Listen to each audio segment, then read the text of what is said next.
Bonjour tout le monde, j'espère que vous allez très bien.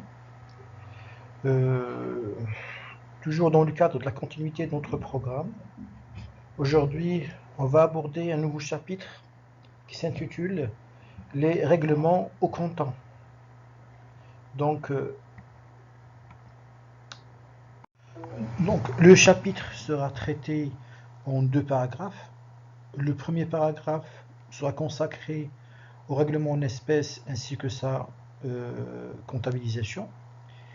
Et aussi, en deuxième paragraphe, traitant tous les règlements de banque qui s'effectuent par la banque, que ce soit le chèque ou le virement, et aussi leur comptabilisation.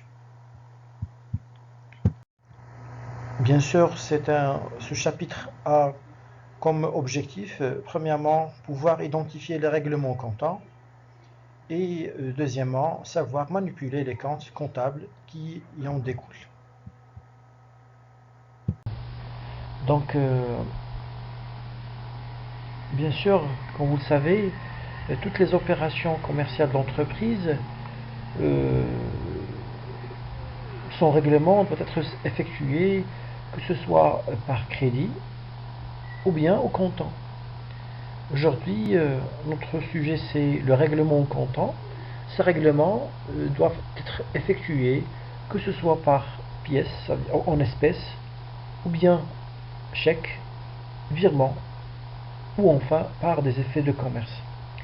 Pour cette dernière notion, c'est-à-dire les effets de commerce, seront entamés au cours de droit, mais aussi dans un chapitre ultérieur en comptabilité. Commençons tout d'abord par euh, les règlements en espèces. Pour ce faire, je vous explique cette notion à partir de cet exemple. Donc l'entreprise met à votre disposition différentes pièces de caisse le 15/1/2019. Ces pièces sont relatives à des opérations différentes. Donc la première opération, c'est un règlement du loyer. La deuxième, c'est un encaissement de créance. La troisième, c'est une vente. Et la quatrième, c'est un paiement de la charge d'électricité. Donc, premièrement, j'aimerais bien vous donner cette remarque, c'est que ces montants sont tous inférieurs à 5 000 dirhams. Donc, ceci en respect d'une disposition fiscale qui oblige les entreprises à faire ces règlements en caisse d'un montant inférieur à 5 000 dirhams. C'est une obligation fiscale à respecter. Donc, commençons par la première opération qui est le règlement de loyer. Donc, je vous invite à m'aider à construire ce journal. Donc, l'enregistrement de cette opération qui est le règlement d'un loyer. Donc le loyer ici c'est une charge et vous savez que la charge c'est un élément à débiter, donc la charge c'est à débiter. Maintenant d'où vient l'argent pour régler cette charge qui est le loyer? C'est l'argent vient de la caisse, parce que ici vous avez une pièce de caisse, c'est la pièce probante, la pièce de caisse. Le montant c'est 4 000. Vous allez voir ici, donc dans le journal, comme déjà indiqué, donc vous avez la source d'argent, c'est-à-dire que ma source d'argent, et vous savez que la source d'argent au journal, nous devons obligatoirement la créditer. La source d'argent, c'est la caisse. Où va l'argent? C'est pour payer la charge de loyer, et d'ailleurs, la charge, c'est un élément à débiter. Ça, c'est pour la première opération. La deuxième opération, qui est le règlement d'une créance. Donc la créance, donc un client doit payer sa créance donc par caisse, il a payé par caisse. Donc d'où vient cet argent? Il vient de la créance client. Et créance, dire client. La créance, c'est le client. Donc la source d'argent, c'est le client. Où va l'argent? C'est dans ma caisse. Donc le règlement s'est effectué par des pièces de caisse. En espèces, ça veut dire que l'argent va vers la caisse. Donc c'est normal. Je crédite, c'est-à-dire la source d'argent, c'est le client. où va l'argent? C'est vers la caisse. Une autre logique qui peut nous aider à bien passer l'écriture du journal, c'est que la caisse, c'est un élément de l'actif. Donc, et élément d'actif correspond au journal au débit. L'élément du passif correspond au journal au crédit. Donc, la caisse, donc le débit, enfin l'actif augmente en débit et diminue en crédit. Et puisqu'il y a une entrée d'argent, puisqu'il y a une entrée d'argent, alors ça veut dire que la caisse va augmenter et c'est normal qu'on voit la caisse ici en débit. Maintenant, la troisième opération, qui est la vente de marchandises.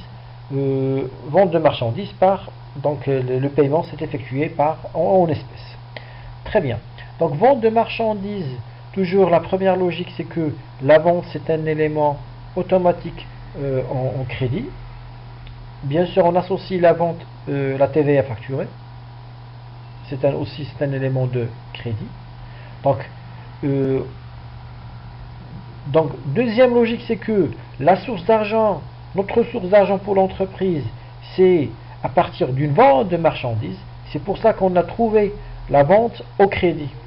Deux logiques, c'est que la vente c'est un élément de crédit. Deuxième logique, c'est que la vente c'est un élément, qui constitue une source d'argent pour l'entreprise. Maintenant, où va cet argent? Je l'ai mis en caisse. Donc la caisse va être débitée parce que le solde caisse va augmenter. Et je viens de le dire tout à l'heure, c'est que la caisse augmente en débit et diminue en crédit. Maintenant, la dernière opération qui est l'opération de paiement d'électricité, la charge d'électricité. La charge, c'est de l'achat de fournitures non stockables. Donc la charge, c'est un élément de débit. Et toujours, on associe à la charge la TVA récupérable, les achats, la TVA récupérable. Donc, et c'est un élément de débit aussi. Maintenant, d'où vient l'argent pour paiement? Pour payer l'électricité, ça vient de la caisse. Donc la caisse va diminuer, le solde caisse va diminuer, parce qu'on a pris de l'argent de la caisse. Donc va diminuer. Donc premièrement, c'est une source d'argent. L'argent pour payer, je l'ai prise de la caisse, ça d'une part. Deux, c'est que la caisse diminue, et la diminution de la caisse, ça se fait en créditant la caisse. Ok, donc la caisse augmente en débit parce que c'est un élément de l'actif et diminue en crédit. Ça c'est pour la caisse. Pour le règlement par chèque et par virement.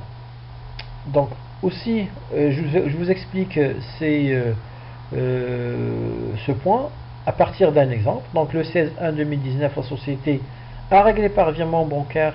Ici, je m'excuse, donc vous allez considérer que le compte il est en poste, c'est comme par exemple chez Berid Mbrib. Donc j'ai un compte postal. Donc ce compte postal, donc je fais un virement bancaire par mon compte qui est chez Berid Mbrib. Donc je règle quoi? Je règle une prime d'assurance, la prime d'assurance annuelle. Donc la prime d'assurance annuelle, c'est une charge. Donc la charge, c'est un élément de quoi? C'est un élément de débit. D'où vient l'argent pour payer la charge de l'assurance? C'est vient de la banque. Donc la banque va diminuer, le compte banque va diminuer, mon compte chez la banque va diminuer. Donc la diminution de la banque c'est comme la caisse, c'est un élément de l'actif, augmente en débit et diminue en crédit. Donc certainement, deux logiques. La premièrement, c'est que c'est une diminution de la banque, donc on va la trouver en crédit. La deuxième logique, c'est que la banque, c'est que la source d'argent, c'est la banque. Et la source d'argent, c'est un élément de crédit. Et la charge aussi, c'est un élément de débit. La deuxième opération, qui est on retire de la banque pour alimenter la caisse. La troisième opération, c'est qu'on règle une dette de fournisseur. Toujours la même logique, c'est que la première, on l'a déjà expliqué. La deuxième, c'est que j'ai pris de la banque pour alimenter la caisse. Donc la source d'argent, c'est la banque. Où va l'argent? La destination de l'argent, c'est la caisse. Donc la caisse va augmenter, le solde de caisse va augmenter. C'est pour ceci qu'on l'a mis en débit. Et la dernière opération, c'est que j'ai payé le fournisseur par la banque. La source d'argent, d'où vient l'argent pour le paiement du fournisseur? il vient de la banque. Donc la source c'est la banque, donc on crédite la source. Toujours la source est accréditée. Où va l'argent? C'est pour paiement du fournisseur. Le fournisseur c'est un élément du passif au bilan qui correspond quoi? Au crédit. Pourquoi on ne trouve pas le fournisseur au crédit? Donc tous les éléments du passif augmentent au crédit et diminuent au débit. Alors fournisseur, quand on paye le fournisseur, ça veut dire que le solde fournisseur va diminuer. C'est pour cela qu'on a mis le fournisseur en crédit et non pas, enfin au débit et non pas au crédit. Le troisième volet à expliquer, c'est le règlement par chèque bancaire. Le règlement par chèque bancaire, j'aimerais bien expliquer cette notion par vous approcher un petit peu du réel, de la logique de la réalité. Donc, un client qui vous donne le chèque, qu'est-ce que vous allez faire du chèque? Vous allez premièrement le mettre dans votre poche, dans la poche. Ça veut dire le mettre dans le portefeuille, dans le portefeuille. Donc là, on part de chèque en portefeuille. Regardez, vous avez ici, vous avez un exemple. Donc le 21-2019, la société a reçu de son client Ali un chèque bancaire. Donc la réception du chèque, ça veut dire la réception veut dire automatiquement le mettre dans votre portefeuille. Donc le client, la source de l'argent c'est le client. Où va l'argent? C'est vers un chèque en portefeuille. Très bien. La deuxième étape, qui est toujours logique, c'est que, qu'est-ce que vous allez faire de ce chèque? Vous allez le mettre à la disposition du banquier. Ça marche? Donc, je remets mon chèque à la banque. Pourquoi? Pour qu'il soit encaissé. Donc, le chèque n'est plus dans mon portefeuille, il est parti pour qu'il soit encaissé. Donc, je dois annuler le chèque en portefeuille. Voilà, le 24/1/2019, elle a présenté le chèque bancaire à l'encaissement, pour qu'il soit encaissé. Et là, le chèque n'est plus dans mon portefeuille. Et donc, la comptabilité, si le chèque n'est plus en portefeuille, ça veut dire que ce compte chèque en portefeuille ne doit pas avoir objet, ne doit pas avoir lieu. Donc, il doit être annulé. Et pour annuler un compte, qu'est-ce que je fais? Je dois l'extourner. L'extourner, ça veut dire, s'il est en débit, il devient en crédit. Et il doit être remplacé par quoi? Par un chèque à l'encaissement. Parce que le chèque, maintenant, il est chez le banquier pour être encaissé, pour qu'elle soit encaissée. Vous voyez, ici, le chèque, il est annulé, le chèque en portefeuille est annulé, et il est remplacé par le chèque à l'encaissement. Maintenant, la dernière opération, vous allez recevoir un avis de crédit. Donc le banquier va mettre le montant qui figure dans le chèque dans votre compte bancaire. Cette opération doit être avisée par un avis. Donc le banquier va vous envoyer un avis de crédit, comme quoi, pour vous assurer que ça va, le compte, enfin le montant du chèque, il est maintenant dans votre compte bancaire. Donc vous n'avez pas le droit de passer l'écriture, la dernière écriture, si vous n'avez pas de pièce probante. Donc la pièce probante, c'est l'avis de crédit ou bien un relevé bancaire. Donc l'avis de crédit a été reçu le 26/1/2019. Pour ceci, donc le chèque n'est plus à l'encaissement, maintenant il est déjà encaissé. Donc déjà encaissé, ça veut dire que cette écriture, le chèque à l'encaissement, il doit être annulé, ça veut dire extourné, et la remplacer par la banque. Voilà, le chèque à l'encaissement doit être annulé et remplacé par la banque. Donc je crois que c'est tout. Ici, il reste une dernière précision, c'est que toujours je vous rappelle que l'enregistrement comptable doit être fait à partir d'une pièce probante. Ça, c'est une obligation de la loi 988. Donc si vous avez à débiter le compte banque, vous devez avoir un avis de débit, et pour l'accréditer, vous devez avoir un avis de crédit.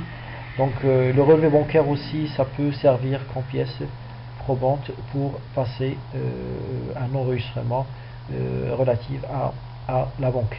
Donc merci pour votre attention, et je vous rappelle dernièrement ce que je vais vous envoyer des exercices à me remettre sous peu, s'il vous plaît. Et merci pour votre attention infiniment. Au revoir.